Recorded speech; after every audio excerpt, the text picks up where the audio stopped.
Ariel Milani Martini é paleontólogo e professor universitário. Começou a trabalhar com animais ainda jovem, desenhando espécies extintas.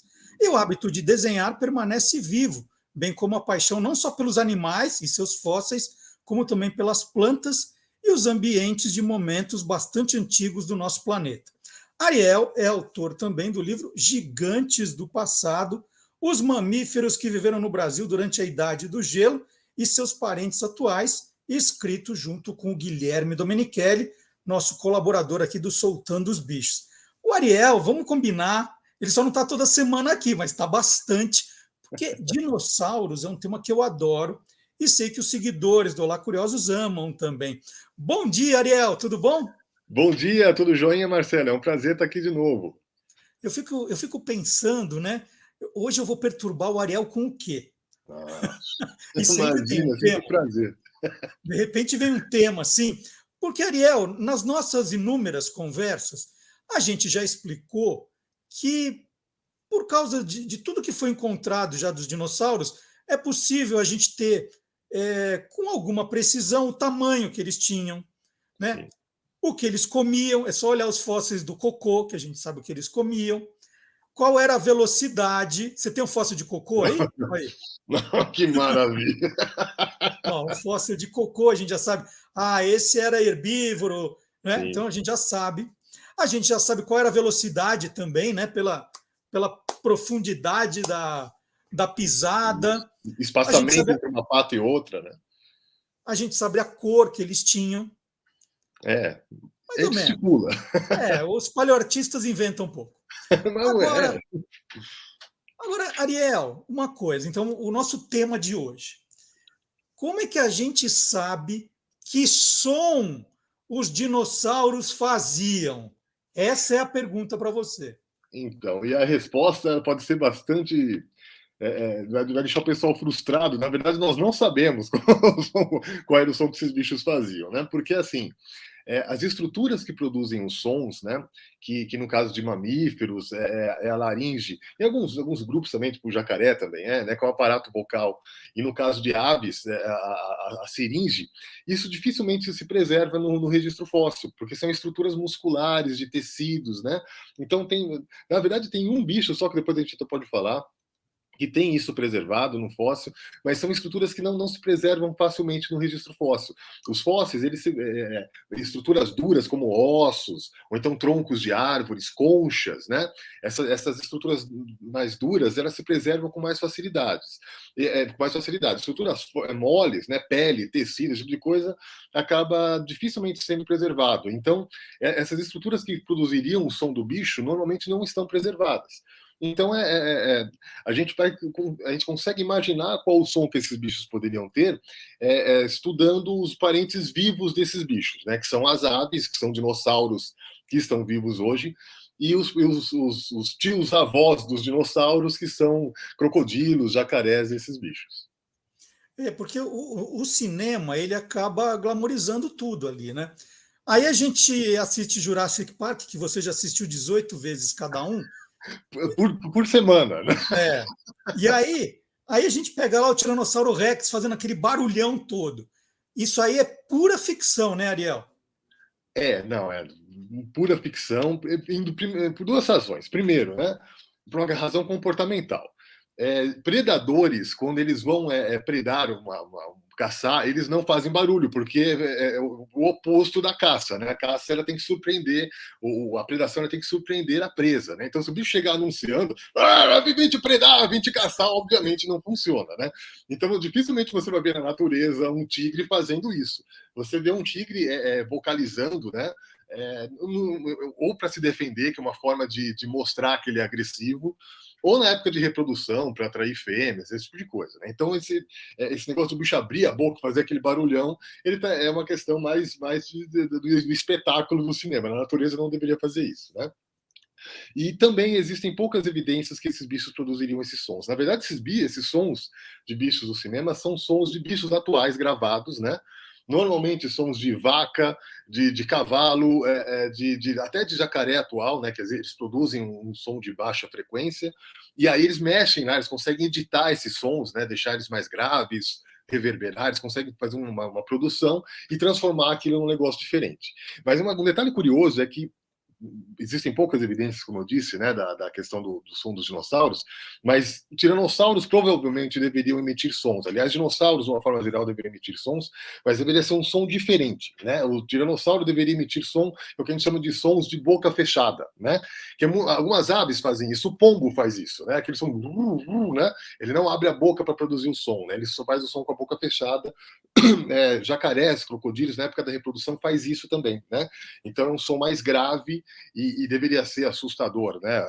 Aliás, eu acho que deveria ser mais assustador ainda do que o rugido do bicho, né? Porque você imagina numa noite quente do Cretáceo, você escutar aquele som de baixa frequência, que você não sabe direito de onde vem, e aquela coisa que você mais sente do que escuta. Deveria ser algo extremamente assustador. Você falou, né, que eles usam no cinema sons de bichos atuais, e eu estava fazendo uma pesquisa aqui para a nossa conversa e achei o livro The Making of Jurassic Park. Uau! Então, o som do T-Rex, por exemplo, foi feito com uma mistura de cachorro, pinguim, tigres, jacarés e elefantes bebês. É quase a Arca de Noé. Ligaram os microfones na Arca de Noé e valeu. Agora, olha só, o Velociraptor, né? Que fala Velociraptor. Os sons têm cavalos, gansos e tartarugas em atividade sexual. Isso é genial. Qual que é o som das tartarugas em atividade sexual? Principalmente jabutis, né? Assim, alguns répteis vocalizam de verdade, como é o caso do jacaré, né? Então, o jacaré ele produz esse som com a boca fechada, e quando filhote, ele faz um barulhinho que parece um piado, né? Que é justamente para poder se comunicar com os pais. Isso vem da laringe, que é um aparato vocal, mas muitos outros répteis não têm isso bem desenvolvido. Tartaruga, por exemplo, não tem isso de maneira tão legal. Então, o som que esses bichos produzem é mais um chiado, né? Eles comprimem o pulmão e fazem o chiado da cobra, né? De serpente, né? Né? Ou então, na época na reprodução, né, jabutis, quando estão copulando, tem um espetáculo bem divertido, porque geralmente o macho ele monta na fêmea, né? E aí o macho fica com a cabeça de um lado para o outro fazendo um barulho. É um pouco estranho, mas provavelmente deve ser esse som que eles utilizaram e editaram, obviamente, misturaram com sabe Deus o que, para produzir esses barulhos desses bichos do cinema. Eu pensei que as tartarugas copulando, a fêmea falasse, vai devagar, vai devagar. Aí diminui o ritmo do ó. Ariel, aí essa pergunta aqui, a minha filha estava estudando dinossauros outro dia para um trabalho, né, no trabalho dela, e ela me perguntou, e tinha a ver com Jurassic Park, sobre o barulho, já que a gente está falando de sons, os sons da casquinha do ovo do dinossauro se quebrando. Porque no cinema também você ouve lá e sai lá o dinossaurinho. Isso também não dá para saber nada, né? Ah, não, é muito difícil, né? Na verdade, toda essa questão de sonoplastia no cinema, eu acho que se vocês estiverem interessados, é interessante que você tenha pesquisado isso. O pessoal também depois dê uma olhada na internet, tem bastante esquemas legais de como eles produzem sons, não só de dinossauro, mas de monstro, do Godzilla, né? Essas coisas. E aí, cara, a criatividade é extraordinária. Eles usam de tudo para fazer os sons, né? Desde caixa sendo arrastada, enfim. E aí, para o barulho do bichinho saindo do ovo, a mesma coisa. Eles devem ter pegado alguma coisa que queria amassar um papel, uma casquinha sendo quebrada. Casquinha de coisa. Sorvete. Casquinha de sorvete. Né? Para imitar esse barulhinho, né?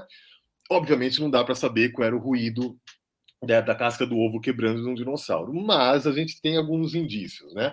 Primeiro que era uma casca mais rígida, porque muitos bichos, muitos répteis atuais, entre aspas, né? Eles têm uma casca mais coriácea de ovo, né? Então algumas tartarugas, principalmente algumas serpentes, a casca é mais molinha. No caso do dinossauro, não. A casca era rígida, como o ovo das aves mesmo, um avestruz, de uma galinha. Só que eles eram grandes. Não muito grandes, isso é interessante, né? Quando a gente pensa em ovo de um dinossauro, a gente pensa num ovo do tamanho de uma geladeira. E, na verdade, não eram. Mesmo dinossauros grandes, esses bichos aí de 30, 40 metros de comprimento, os ovos não eram tão grandes. Eram um pouco maior que uma bola de futebol. Então, desses ovos, eles tinham o ovo tinha uma casca mais ou menos espessa, só que dentro da casca tem uma membrana, né? Então, quando o ovo quebra, ele não vai ter esse barulho seco, né? De casquinha de sorvete quebrando. É como se fosse uma casquinha de sorvete com sorvete dentro. Aí sim, que ele tem um som um pouco mais úmido, né? Então, um crack, mas não é um crack tão agudo, né? Tem a umidade, o bicho ele está imerso em líquidos dentro do ovo que está saindo, né? Então não é um som de algo seco, eu imagino, deveria ser algo mais úmido. Mas é interessante que esse som, provavelmente, em bichos que tinham cuidados parentais, né, esses dinossauros que cuidavam dos filhotes, esse som ele já era quase que seguido de um piado do filhote. Isso é muito interessante para chamar a mãe, né? Então, talvez mais interessante que o barulho do ovo quebrando seria o barulho do filhote ao sair do ovo, que tinha esse creque, e aí o filhotinho já começava, coisa que jacaré faz e aves fazem também. Mas aí, se eu não estou enganado, eu já li que o passarinho, né, a ave, quando está ali no ovo, ele tem uma espécie de dentinho que serve só para ir quebrando o Exato. ovo por dentro. Quando ele abriu, o dentinho cai e pronto, né? Não é o bico, Exatamente. era um dentinho. O dinossauro tinha alguma coisa para ir perfurando lá de dentro? Então, primeiro que eles tinham um dente mesmo, né? No Ah, caso das aves, elas têm já essa nascia com o estrutura, dente. ele já nascia com dente, né? Então tinha essa estrutura, tinha um biquinho também para quebrar, e é justamente por essa razão que ovos de dinossauros não podem ser muito grandes, porque à medida que o ovo vai ficando maior, até para a proteção de gravidade, para ele se manter, a casca tem que ser muito espessa. Então existe um fator biomecânico que limita o tamanho do ovo de qualquer bicho, né, de qualquer vertebrado, a algo no máximo de 50 centímetros, assim, né, de comprimento, porque mais do que isso, a casca teria que ser muito dura, e aí o bicho poderia ter uma britadeira dentro que não ia conseguir sair, né? Então tem uma questão biomecânica envolvida aí. E você comentou que tinha essa membrana em volta do ovo, por isso não podia ser o som do crack. Agora, o pessoal de Hollywood é bom, viu? Porque eu estava pesquisando aqui no mesmo livro. Não, mentira, isso aqui foi num vídeo explicando a sonoplastia do Jurassic Park. Eles usaram, na hora que o dinossauro abre o ovo, usaram a casquinha de sorvete. Mas Uhum. junto, para dar essa ideia da membrana, eles pegaram o som de uma mão, né? Não de uma mão, de uma mão, colocando dentro de um melão, onde tem aquela parte cheia de caroço, aquela parte mais Tem gosmenta do umidade, melão, né? para juntar com as duas coisas. Aí dá certinho o que você falou, não é? Olha que legal, perfeito. E eu não sabia desses dados. Isso é exatamente isso, né? Então isso é fantástico, né, Marcelo? Assim, o cinema ele tenta recriar. É claro que tem alguns exageros no caso dos sons dos bichos, né? Mas ele tenta recriar na medida do possível a realidade e isso é algo possível, né? Esse som aí do ovinho quebrando deveria ser algo semelhante ao que eles criaram aí. É isso aí. Antes de eu mudar de assunto, é que você falou que tinha um fóssil que tinha lá Sim, todo o equipamento para a gente ter ideia dos sons, qual que é? isso, é de um bicho. Na verdade, ele é quase uma ave já. É um dinossaurinho do final do Cretáceo. Bom, quando a gente fala que. Primeiro que as aves são dinossauros, né? Então, assim, eles não são só descendentes de dinossauros. As aves são dinossauros viventes. Mas esse bicho, ele era bem parecido com a ave. Não era um dinossauro não aviano. Né? Uma ave. Um bicho que lembra aí um ganso, mas conviveu com os dinossauros. Um bicho chamado Vegavis. Vegavis. Ele acho que, se não me engano, da região lá próxima à Antártida, porque naquele momento, no final do Cretáceo, aquela era uma região de bosques, ainda estava não estava tão frio, né? E ela tem essa estrutura que nós chamamos de siringe, que é preservada, uma estrutura que está perto dos brônquios das aves, que permite que as aves possam fazer o canto delas, né? Então, a estrutura desse fóssil, ele lembra muito a de gansos e patos atuais, que tem esse som que lembra uma buzina, né? Não é um canto agudo, flauteado, né? Então a gente sabe que esses bichos tinham um cantar dessa forma. Vale a pena lembrar que assim, essa estrutura chamada seringe, ela é extraordinária, né, Marcelo? É uma estrutura que ela permite o canto das aves canoras, né? Então, o sabiá, esse canto bonito, ele só vem por conta dessa estrutura, e diferente da nossa estrutura de mamífero, que é a laringe, a seringe, ela funciona quando o bicho inspira e expira também. Então, ele pode cantar enquanto está respirando. Isso é muito legal, por isso que a ave canta durante minutos, a gente canta, mas tem que parar para respirar e depois voltar a cantar de novo, né? Então, Uhum. essa estrutura a gente já percebe em dinossauros aí do finalzinho do Cretáceo. Mas antes disso, a estrutura que a gente chama de laringe, praticamente todos os dinossauros tinham, né? Inclusive a gente tem anquilossauros, que são esses dinossauros armados, né, que lembram tatus, que tem coisas de laringe preservado. Então a gente sabe que todos os dinossauros produziam um tipo de vocalização, eles não eram mudos. Agora, esse cantar deveria ser uma coisa mais relacionada a dinossauros avianos. Então agora finalmente eu entendi, porque no meio do show o cantor tem uma hora que fala, agora vocês, e dá o microfone, né? Porque ele não tem a seringe. Porque ele não tem seringe, senão ele é do começo ao final do show cantando, né? É isso. Oriel, por uma grande coincidência, toda vez que a gente marca uma entrevista, né, a gente vai estabelecendo uma data, Ariel, você pode, não pode, nesse programa, a gente vai procurando uma data, aí a gente marca, e por coincidência, sempre que a gente marca, acontece alguma coisa extraordinária no campo da paleontologia. E eu estava lendo aqui, ó, semana passada, 10 pegadas de dinossauros com entre 90 milhões e 100 milhões de anos foram encontradas na cidade de General Salgado, a 500 quilômetros de São Paulo. A descoberta foi feita por Ariovaldo Guiareta, da Universidade Federal de Uberlândia, num trabalho em parceria com a Universidade Federal de São Carlos e o Museu de Zoologia da USP. E parece que foi um negócio assim do outro mundo, essas 10 pegadas. Né? Então, negócio... eu não li o artigo ainda. Essa semana foi bastante conturbada, eu não li ainda, mas eu ouvi falar dessas pegadas aí, né? Eu não sei, posso estar falando besteira, mas eu acho que pode ser alguma coisa do comecinho do Cretáceo, né? Existiam uma região aqui, pega São Paulo, pega Paraná também, que era um antigo deserto, né? Que era nesses antigos desertos de areia, a gente tem preservada a pegada desses bichos, né? Porque apesar de ser um deserto, tinha uma certa umidade ainda. Então, na parte de baixo, entre as dunas, existiam corpos d'água tipo oásis, né? E essa umidade, ela penetrava nas areias da duna, né? E acabava compactando aquilo, permitindo que as camadas que caíam de areia em cima fossem sendo preservadas, e aquela areia acabou virando um arenito, né?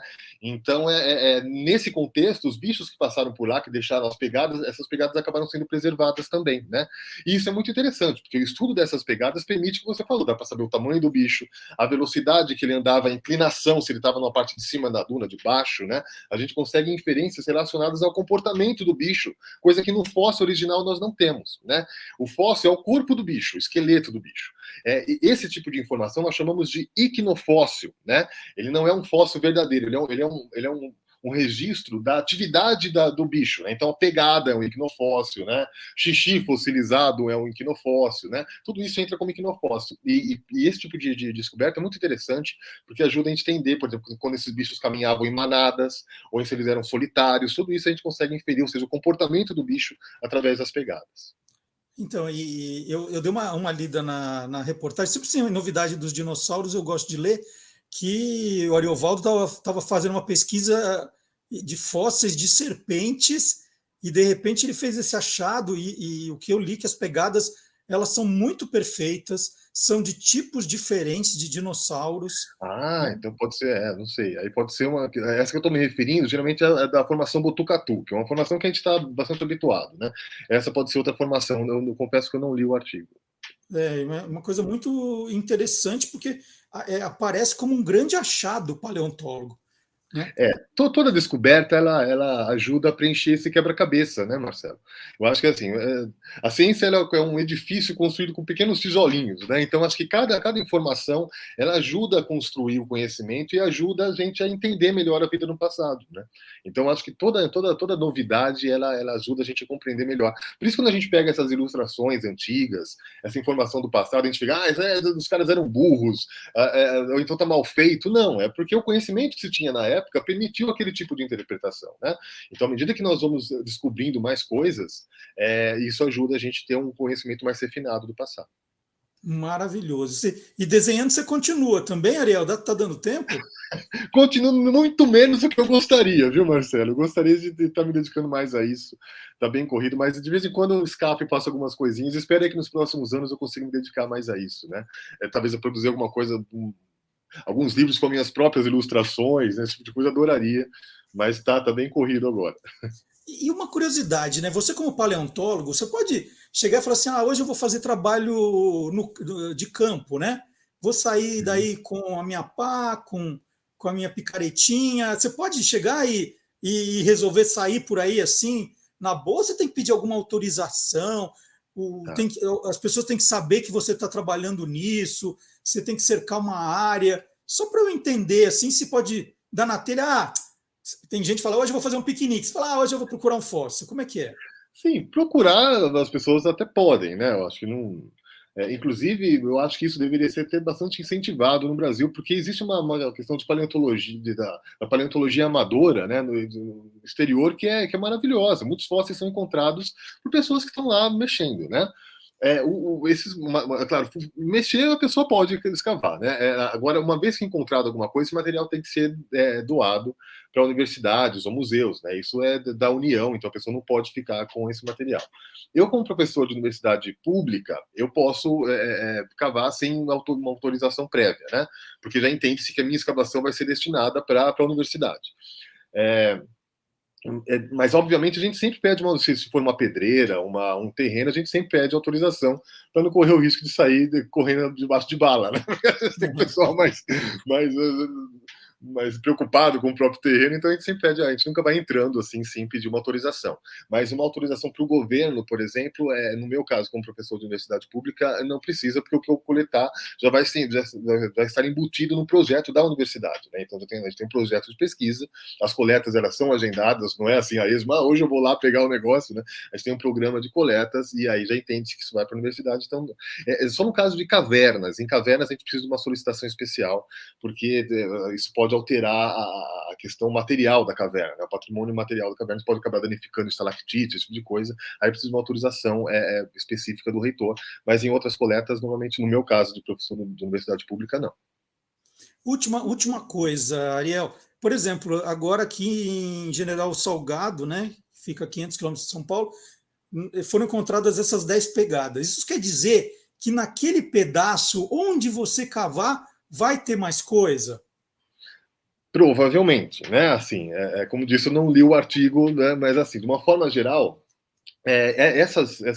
os fósseis ou equinofósseis, eles são encontrados em um tipo específico de rocha que nós chamamos de rochas sedimentares, que são rochas que um dia foi sedimento. A areia é um sedimento, a argila é um sedimento, né? Então você imagina a areia, ela tá lá com os grãozinhos soltos lá, feliz da vida.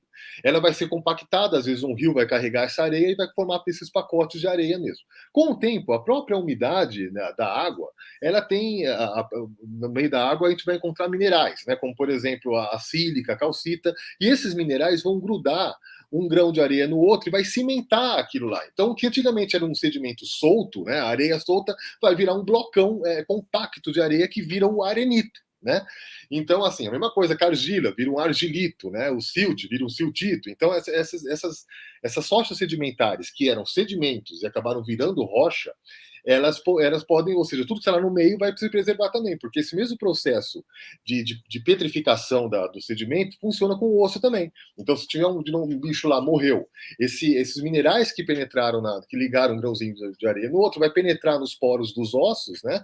E vai fazer com que ele petrifique, virando um fóssil. Esse é o grande lance. Então, o fóssil não é um osso qualquer, que você come o osso de uma galinha, joga no mato, vai fossilizar. Não, vai degradar, né? Agora, se o osso cai no ambiente sedimentar, aí sim ele pode virar um fóssil no futuro, né? Então, nas rochas sedimentares, e a gente encontra isso com uma certa facilidade, porque ela tem textura de areia, ou então textura de um silt, que é uma areia fina, pode ser um calcário, enfim. Mas a gente geralmente observa a estratificação, que são camadas, igual uma lasanha, né? Se tiver aquelas camadas de rocha bem delimitada, essas rochas a gente pode encontrar fósseis ou equinofósseis em potencial. Agora, se você ficar batendo em rocha de origem vulcânica, tipo basalto, você só vai perder tempo, você nunca vai encontrar nada lá.